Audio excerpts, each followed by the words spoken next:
क्या भगवान श्री राम मांस खाते थे?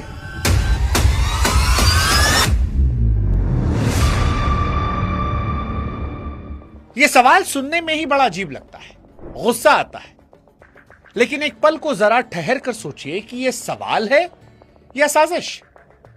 यह जानने की जिज्ञासा है या फिर फैलाया जा रहा सुनियोजित एजेंडा? और सबसे बड़ा सवाल यह है कि यह सवाल बार बार पैदा कौन कर रहा है? इसके पीछे नीयत क्या है?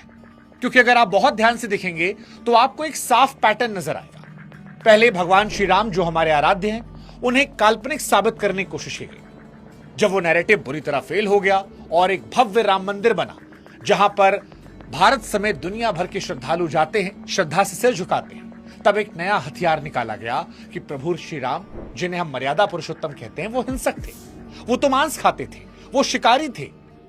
अब समस्या इस सवाल में नहीं है, समस्या उस सोच में है जो बिना पढ़े लिखे इसका निष्कर्ष निकालती है। क्योंकि आज का दौर अध्ययन का दौर नहीं है, ये सर्च का दौर बन गया है।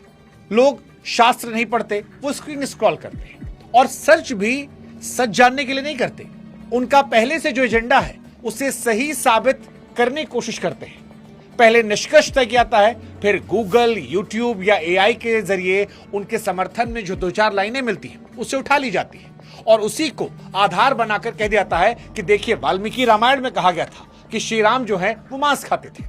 यहीं से झूठ सच का मुखौटा बनकर हमारे समाज में आता है और नई पीढ़ी के दिमाग में डाल दिया जाता है। और जब इसे बड़े बड़े यूट्यूबर, बड़े बड़े नेता, मंत्री कहते हैं, तब आने वाली पीढ़ी को लगता है कि हो सकता है ये सही कह रहे हो। लेकिन सवाल आज हमारा उन सभी लोगों से है जो भगवान श्री राम को लेकर यह लांछन लगा रहे हैं कि क्या आपने कभी वाल्मीकि रामायण का एक भी सर्ग पूरा पढ़ा है? क्या आपने संस्कृत का एक भी श्लोक खुद समझने की कोशिश की है? या बस YouTube की 2 मिनट के क्लिप, कुछ कटे छटे अनुवाद या किसी इंटरनेट स्वघोषित विद्वान की राय को उनका ज्ञान मान लिया है? क्योंकि सच यह है कि बिना मेहनत के जो ज्ञान मिलता है वो अक्सर भ्रम होता है और अधूरा ज्ञान, हमारे बड़े बूढ़े कह गए हैं कि वो श्रापित होता है, खतरनाक होता है। इसीलिए आज जो लोग प्रभु श्री राम के निर्मल चरित्र पर कीचड़ उछाल रहे हैं, हम उनसे सीधी बात करेंगे। आज इस वीडियो में कोई नरमी नहीं होगी, कोई घुमाव नहीं होगा। आज प्रोपेगेंडा की जड़ों पर हम सीधा शास्त्रों के अटल प्रमाणों के साथ, तर्कों के साथ और उसी आक्रामक भाषा में जवाब देकर उस झूठ को एक्सपोज करेंगे जिसमें फैलाया गया।